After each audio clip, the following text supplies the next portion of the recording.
you once again, Jane. I'm reading from the book of the prophet Jeremiah, the 29th chapter, verses 1 through 7. And this passage is about a letter that Jeremiah is sending from Jerusalem to the Jewish exiles who have been carried into exile in Babylon. These are the words of the letter that the prophet Jeremiah sent from Jerusalem to the remaining elders among the exiles, and to the priests, the prophets, and all the people whom Nebuchadnezzar had taken into exile from Jerusalem to Babylon. This was after King Jeconiah and the queen mother, the court officials, the leaders of Judah and Jerusalem, the artisans and the smiths had departed from Jerusalem. The letter was sent by the hand of Elisah, son of Shaphan, and Gemariah, son of Hilkiah, whom King Zedekiah of Judah sent to Babylon, to King Nebuchadnezzar of Babylon. The letter said, "Thus says the Lord of hosts, the God of Israel, to all the exiles whom I sent into exile from Jerusalem to Babylon, build houses and live in them, plant gardens and eat what they produce. Take wives and have sons and daughters. Take wives for your sons and give your daughters in marriage, that they may bear sons and daughters. Multiply there and do not decrease. But seek the welfare of the city where I have sent you into exile, and pray to the Lord on its behalf, for in its welfare you will find your welfare." This is the word of the Lord. Spirit of the living God, fall afresh on us. Though we find ourselves in many places, fall afresh on us in those places. Fall afresh and bring us together. And as your Spirit comes, O God, may the words of my mouth and the meditations of all of our hearts be acceptable in your sight, O God, our strength and our Redeemer. Amen.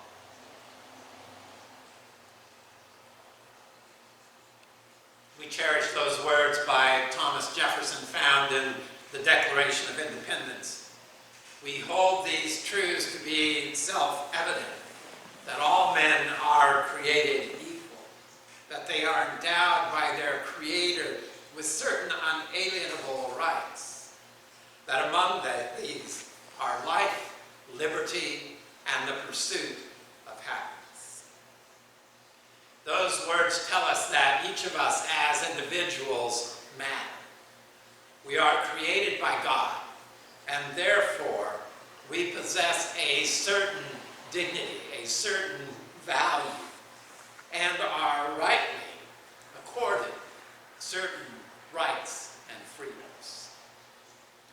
And we love those individual freedoms set forth for us in the Constitution. We like being able to make choices about our own lives. But even as we put great emphasis on individual freedoms in this country, neither our Constitution nor the Church's book, the Bible, will let us forget that it's not just about us as individuals. Both the Constitution and the Bible make clear that we are bound together for life together. Our lives are all wrapped up with one another. We are interconnected. A bit of a caveat. Even though we cherish these founding documents, the Declaration of Independence and the Constitution, and their statements about freedom and the common good, we are yet aware of some shortcomings in these documents. Shortcomings because it denies freedoms and rights to to large groups of people. Our Constitution did not accord women, nor persons of African descent, nor Native peoples the right to vote. Just as bad, persons of African descent were counted as 3/5 of a person for the purpose of the census that was done every 2 years to determine how many representatives each state got in the House of Representatives. And Native Americans weren't even counted unless they owned property or had a business upon which they paid taxes, which meant they only counted if they had been assimilated to a certain extent into European culture. In spite of such grievous omissions, these founding documents have guided us pretty well and call us to balance their provisions for individual freedom with a concern for the common good, for the well-being of all. The preamble to the Constitution reads, "We, the people of the United States, in order to form a more perfect union, establish justice, ensure domestic tranquility, provide for the common defense, promote the general welfare, and secure the blessings of liberty to ourselves and our posterity, do ordain and establish this Constitution of the United States of America." Ensuring domestic tranquility, promoting the general welfare, and securing the blessings of liberty to ourselves and our posterity, that is, to future generations, those things are about seeking the common good, assuring the well-being of everyone. These statements are about our need to look out for one another, to care for one another, or to put it in biblical terms, to be our brothers and our sisters' keepers. Our Constitution is not just about securing individual freedoms, as important as that is, but also about building a society that leans into the common good. Even building what Martin Luther King Jr. called the beloved community. Our biblical text also will not let us forget God's call to work for the general welfare or the common good. The overall biblical call is for us to live in covenant with God and in carrying covenant with each other before God. And that means that we are responsible not solely for our own well-being, but for one another. And we hear the call to be committed to one another to the common good in Psalm 122. This is a psalm that was sung by persons who were coming to Jerusalem, arriving at Jerusalem for one of the Jewish festivals. As they approached the city, they sang this song. "Pray for the peace of Jerusalem. Peace be within your walls and security within your towers. For the sake of my relatives and friends, I will say, peace be within you.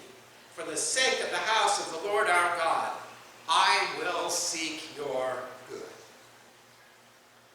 The people who sang this psalm as they approached Jerusalem didn't even live in Jerusalem, but they longed for the well-being of this city and its residents.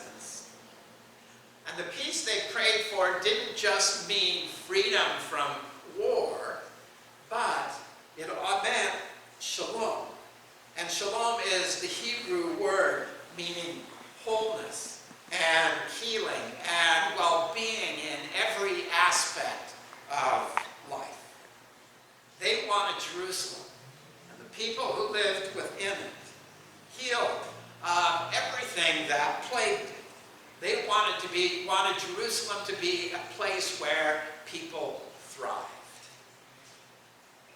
And we are called, like those Jerusalem pilgrims, to pray for and actively seek the good, the well-being of the society in which we live, the well-being of all of our brothers and sisters who share life together with us in this land. And Jeremiah 29 is another passage that calls us to seek not only our own well-being, but the well-being of all, including some people that we may not particularly care for.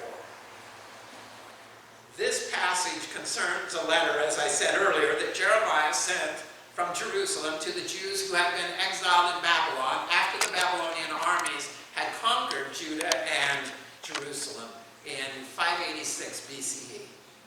Jeremiah tells these exiled Jews to settle in there, in Babylon, and continue living their lives.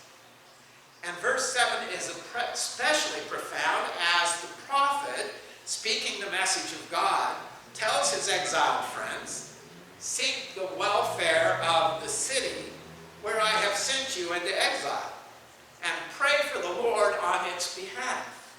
For in its welfare you will find your welfare." What an amazing statement from our God. These exiled Jews are supposed to seek the well-being of the Babylonian city to which they were exiled. They are to seek the welfare of the Babylonian people whose army had just destroyed their well-being in the land of Judah and Jerusalem. What is more, God, through Jeremiah, says to them that in the welfare of the Babylonians, they will find their welfare. As they seek the well-being, the good, the shalom of the people of Babylon, they will find their well-being, their good, their shalom. It's a way of saying that our well-being is connected with the well-being of all others. And we really cannot experience the fullness of God's shalom until everyone else is experiencing that shalom. Our well-being is all wrapped up with everyone else's well-being. And this is especially pertinent in this day, is it not?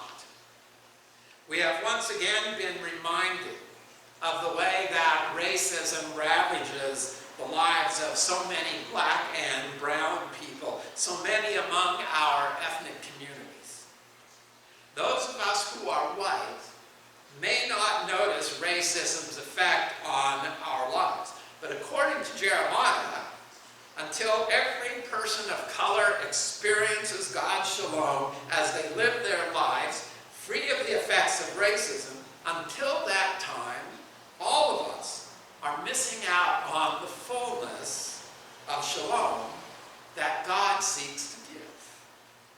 To secure the common good, domestic tranquility, the general welfare, the blessings of liberty for all, we must now complete the work of rooting racism from hearts and minds and from the very fabric of our society.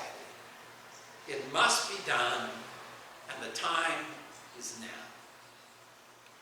We must stop betraying the words of the Declaration of Independence that all people are created equal, and that they are all endowed by their Creator with certain unalienable rights, that among these are life, liberty, and the pursuit of happiness. As long as racism continues in our hearts and minds and in our society, it is a betrayal of those words.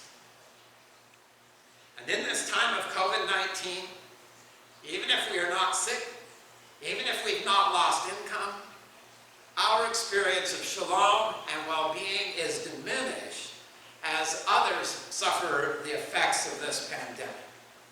And we are called to seek one another's well-being during this time. For our well-being is all wrapped up with everyone else's. As Paul says, when one suffers, all suffer together. And one simple way to seek one another's well-being is to protect one another by wearing the face masks. The face masks do protect us some from catching the virus, but their greatest value is in preventing us from spreading the virus to others.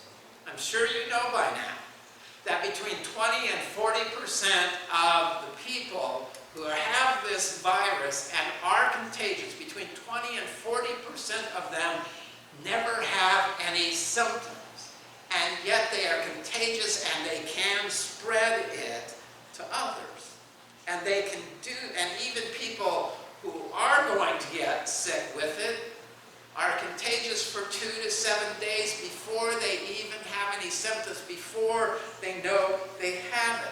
And so they can be spreading it. We can be spreading it to other people without even knowing that we are sick.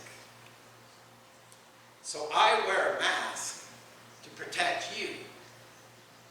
I wear a mask to seek your welfare, to love you as I love myself. And you wear a mask to express your love and your care for me, to protect my well-being. Now, I know that some have made wearing masks about personal freedom and personal liberty, rights guaranteed in the U.S. Constitution. At the same time, our faith documents call us to temper our freedom to serve the well-being of others in love. In Galatians 5:13 and 14, Paul says something remarkable. He says, "For you were called to freedom, brothers and sisters.